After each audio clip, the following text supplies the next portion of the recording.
listening to the Tech Tools for Teachers podcast, where each week we talk about a free piece or two of technology that you can use in your classroom.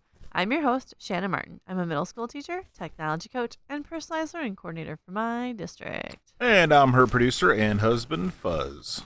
Hi. Hello. Hello. My thumb is sore. I'm glad that's how we're starting this episode. I My thumb hurts. Wah, wah. So the little one likes to build Legos, and you had to prepare for a conference that's coming up.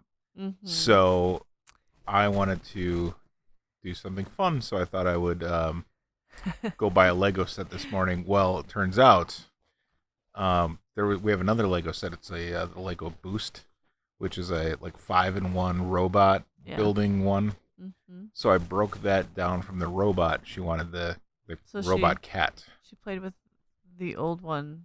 Yeah. Instead of the one that you just bought. But the one that I bought is the one that I wanted to build. So right. Then later on tonight I started building that, and without her. my right thumb it looks like hamburger. It's hard. I'm gonna be mad at myself tomorrow. This is such a sad story that we are starting episode 81 with. I played Legos for 8 hours. I played Legos like it was my job today. You did. You very much did. And I got so much work done, so thank you. Yeah, you're welcome. It. Glad I could help. Yes. So, keep going to those conferences. I can keep affording to buy more Legos. Yes. Actually, it's Spring into Success with CISA 6. Yes, and that's happening on February 15th. February 15th, 2021. Yep, I'll be speaking. What venue are you speaking? It's a virtual conference. I'm excited that you're going, but I'm more excited that Charlie Barron's is going to be there. Yeah, Manitowoc Minute guy. Yeah. Oh.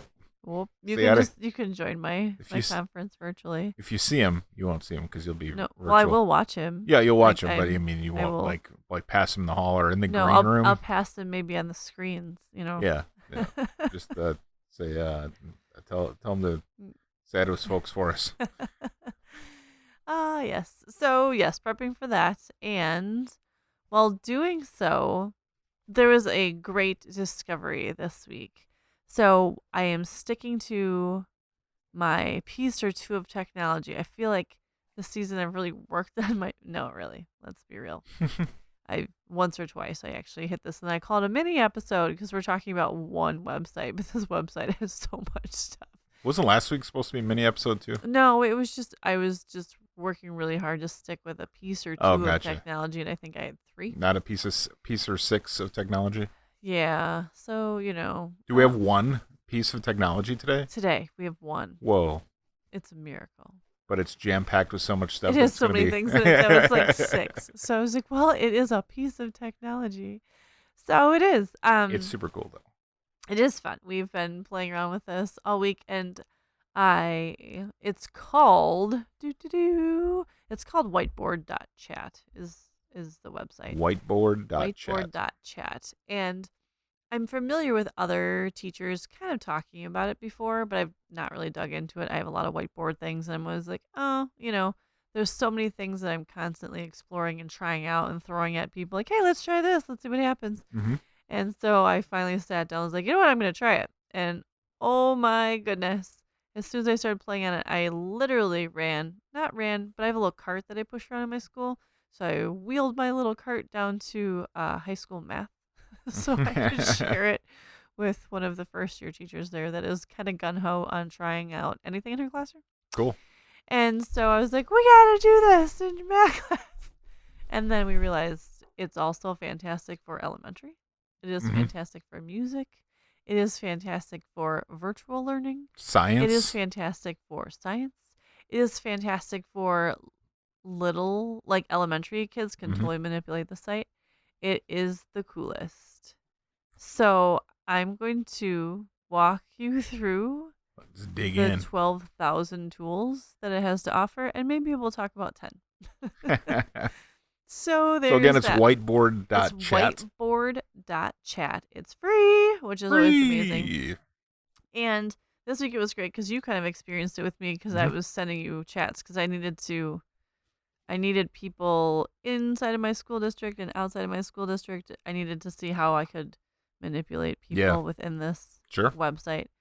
And it's so cool. So whiteboard.chat is your starting point. And then all the things that come with it.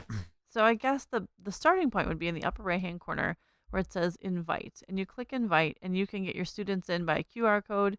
You can give them a classroom code, which they give you, or you can just drop the URL into your Google Classroom. Like you can share it a million different ways with your students. So go ahead, share it with your students.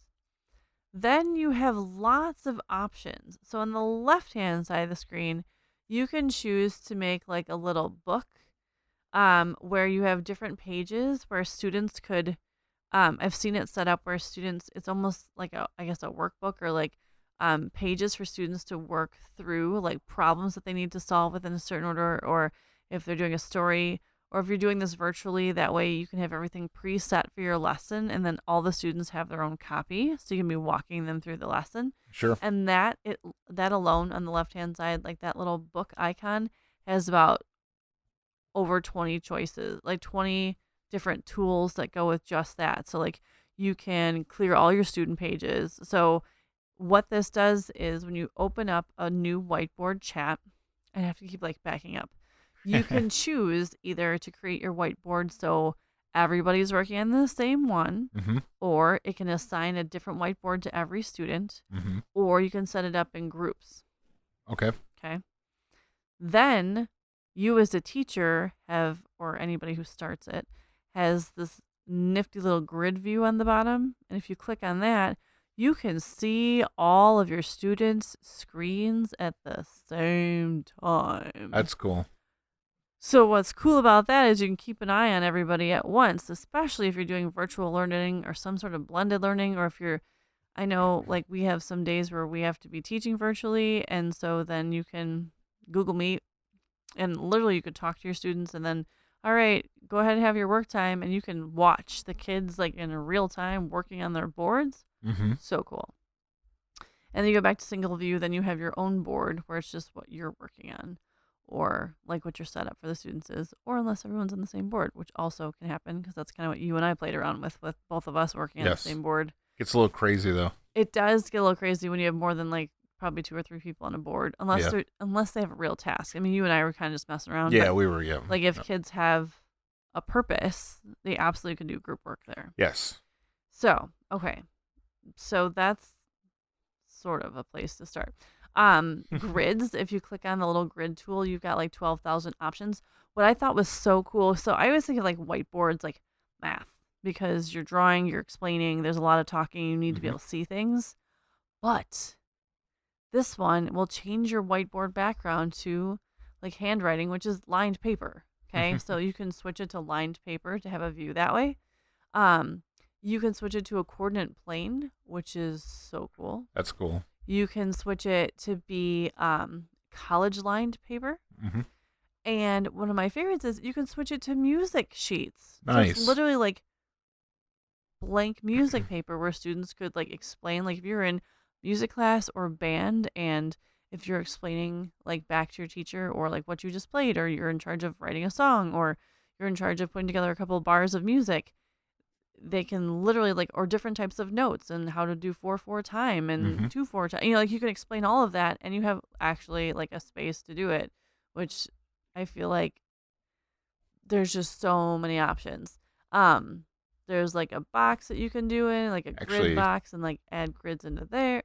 Yep. if you're a music teacher and you teach lessons on the side, Mm-hmm. and you're doing that virtually now because of COVID, Mm-hmm. you can work with your students virtually. Like even if you're doing one-on-one, you can do that Absolutely. that way. It's Yeah. cool. It's so cool.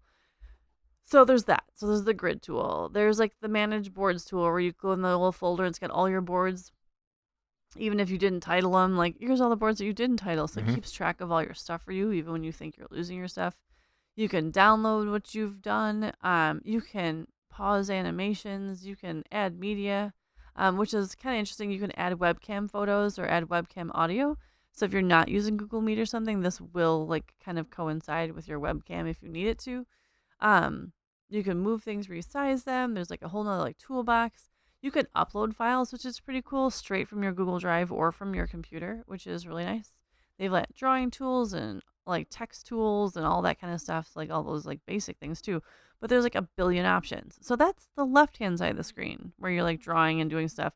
So like if you're setting up your paper or setting up students like with different pages within the little book, you can actually upload files that you've pre-created, and then students have a workspace Yep. where they're actually working through it, which I think is great, especially for elementary, where I know a lot of times it's like you can't just give them a blank space. They need directions or images to get them going. Mm-hmm. And you can put all of that stuff right into the whiteboard in their little books, which is Sure. awesome. So then on the right hand side, there's this master discovery because I was like, hey, look at all these awesome math tools. And that's why I went running to my math teacher right away because I was like, oh my gosh, it's finally a space where you have all your symbols. Because I know a lot of the math teachers I work with, they get so frustrated because like Google Docs and different things, they have to go to different settings and symbols to find different things for math. And I'm like, look, you can see like there's pi and there's like mixed fractions and there's actual math symbols that you would use when teaching math on the sides. I'm like, that is the coolest. But then there's more. I feel like I'm a There's a salesperson lot right more. now. Yeah. So then on that, so it's on the right hand side of the screen, you have your little tool things. You can choose topics, music. So when you pull up that little like music bars thing, I Mm-hmm. was drawing in my little treble clef before, and then I realized, oh wait, they have one that's way prettier looking than the Mm-hmm. one that you just did. They have all of the notes. They have like eighth notes and 16th notes, and so they have pretty little notes, and you can drop all your little symbols into your music, so you can literally write music on this whiteboard. Um, and then there's letters. So again, if littles are working on here, like you Mm-hmm. can have them practice like writing their letters and matching their letters or letters and sounds. Like you can make a whole like setup with like class discussion and they all can be working in their own little space. So cool. Um, they have manipulatives, which I was playing around with the little person that is in our house. She's doing number blocks. Mm-hmm. So I was like 10, find the 10 block, and they've got 10 blocks and 100 blocks, and then they've got various circles and cubes and rulers and all kinds of math manipulatives that you would need. They have 3D shapes, so all of those in every category under the planet. They have little reward trophies, so if like kids are doing what they need to do as a teacher, you can go into the whiteboards like drop little things like great work onto their screen, which is so fun. Oh my goodness. They have game patterns like pawns, like it's like chess, so you could like play a virtual game of chess or something along those lines. They've got patterns and shapes for teaching geometry. And then they have wait for it. I feel like a salesperson. I don't know. Yeah. So cool though. They have currency. They have Oh, sure. US currency, like UK currency, AU currency, EU Mm-hmm. currency, Canadian currency, Malaysian currency, Indian currency, and like all these different things. They got chemistry, and then they have different languages. So then you've got the letters. You know how letters kind of look different depending on which language you're communicating in? Right. So then they have like all of those things in there as well. They have Valentines, so they have like little heart symbols and pictures. I just keep going. They have emoji stickers. They have thinking maps, which is super cool because then you can put like a flow map on there. Or like a Venn Like, diagram. let If me you want show to. you. I'm turning to show you because they can't see it. So you can drop your little like diagrams Yeah. right into the whiteboard, and then you can do your Actually, group yeah. brainstorming. I pulled up a Venn diagram. You just click. You click Venn diagram, and you've got a giant Venn diagram on the screen, and you can go then populate it with, if you're doing an exercise with a class or having class move stuff Yep. into Or each characters. circles. And the coolest thing is like you can be having virtual classroom discussion and have the students working, Mm-hmm. or you can have them just working in class while you're teaching, Mm-hmm. or you can assign it like assignments because you can come back to and from these boards, but it's in like real time or slightly delayed, but very close where you are able to see what all of your kids are doing. Yep. And they even have like the clock timers, they got the little spinners, and they got super dice, like so many things. So that's all in the little toolbox. You can even click the search bar and type something in, like hunt it down, because it'll tell you all the things that you could possibly need to know on a planet, and it is there for you. So those are the tools. Cool stuff. But wait, Oh no, there's more. there's more. They're So in all the bottom, for free. This is so cool. It's so it's I know I'm just waiting like, "Oh, by the way, because you talked about it and you love it so much, we're going to charge you." Yeah. No, it's free. Bottom right-hand corner, you like type in your little name. There you can I had to point this out to people. When you click the color to change it, it changes like your little background of your screen. So like I'm working in navy blue right now, but you can switch it to pink and red and stuff.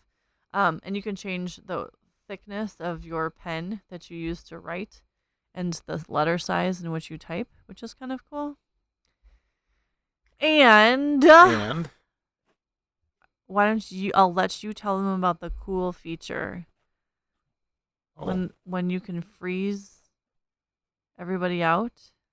I did it to you once. Yeah, well, I didn't really quite know what was going on because I was on the receiving end of it, but it's like a timeout, right? So you can say like, kind of. if you're like, don't want you and everybody stop drawing for a moment, you can put a pause on it. You freeze them. Yes. And nobody can touch anything either. Nobody anymore. can. It puts like everybody on freeze. Like if you're trying to make a point or trying to like stop everyone who's like cruising through and carrying on. It's like when we pause the TV when we want our kid to come listen or follow directions. Tell us what she wants for any breakfast. Format. Yes. But not only does it freeze everyone's screen, it says class is frozen, snowstorm, holding on for 10 seconds, and literally little snowflakes go across everyone's screen while they're frozen for 10 seconds. And it is so cool. It is pretty cool. The last thing, that's not really the last thing, but I'm just going to highlight across the top. There are things where you are able to have select timers where students may only get a certain amount of time to work or time to join, or you can auto lock boards if you don't want kids in things before you get there, because they can get the link in Classroom anytime. Sure. So it can lock up the boards until you open it up to them. They have hand raising features. So when you have in grid view, you can see if kids have questions. And then they get like a little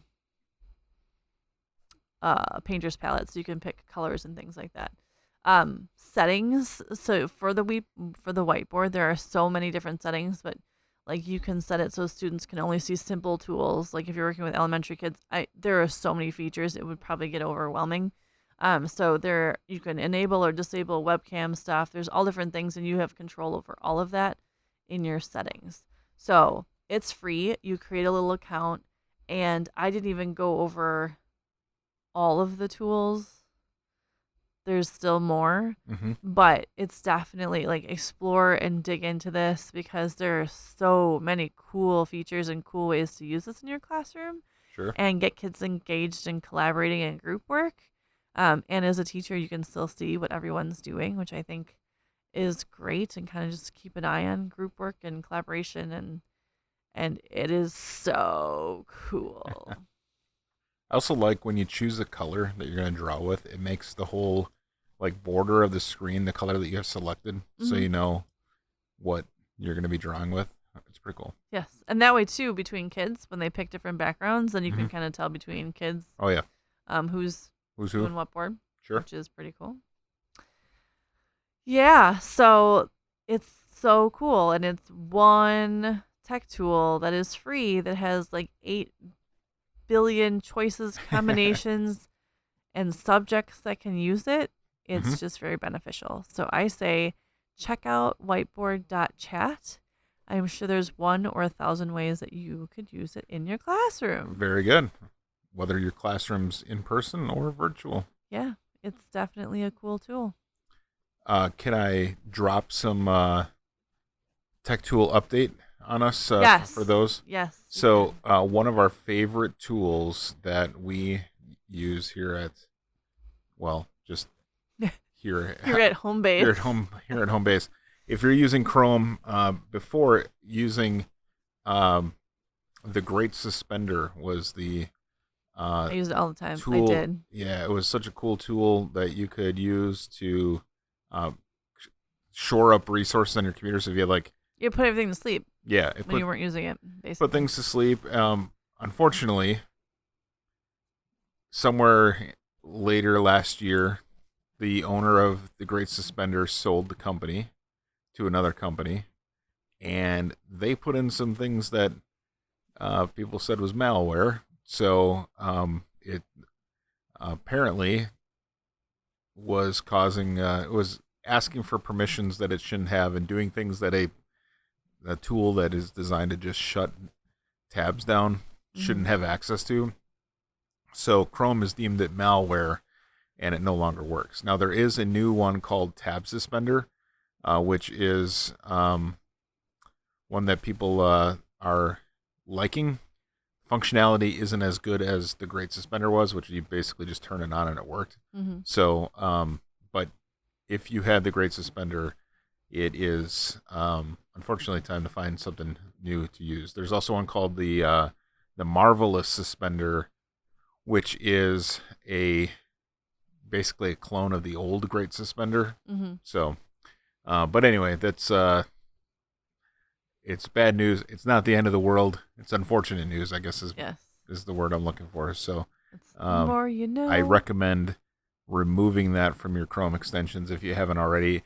You've probably been prompted by Chrome already to do so. So I got mine. It said, this is malware, delete. Yeah, I don't even think they'll let you, once they flag it on your computer, I don't think they'll even let you use it. So. I don't think so either. But if it's hidden in your tab somewhere, like if you don't have things open, you don't use it very often, just delete that one off of there. Do it for your own safety. Cool. Well, that's a fun little episode 81 with some reminders at the end. Yes.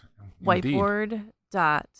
Whiteboard.chat. The coolest ever. Now, another little piece of housekeeping. Yes. No episode next week, right? No episode next week because I have parent-teacher conferences and presenting at Spring Into Success. So there's a lot happening next week. So February is just a busy week, busy month. Busy month. Yep. Crazy month in February. And it's so short. So it's like everything's crammed in a couple of weeks. But yes. So next week we will have a week off and we will join all of you then the following week. Cool. So there's that. Well, thanks for tuning in. This has been the Tech Tools for Teachers podcast. If you ever have any questions, you can find me on Twitter at SmartNWI. And if you want to get more information on the links to the technology discussed in this episode, visit smartnwi.com, especially that snazzy EdTech directory. There's so much there. New episodes each week. Thanks for listening. Go educate and innovate. The ideas and opinions expressed on this podcast and the Smart NWI website are those of the author, Shannon Martin, and not of her employer. Prior to using any of the technologies discussed in this podcast, please consult with your employer regulations. This podcast offers no guarantee that these tools will work for you as described, but we hope they do. And we'll talk to you in a couple weeks here on the Tech Tools for Teachers podcast.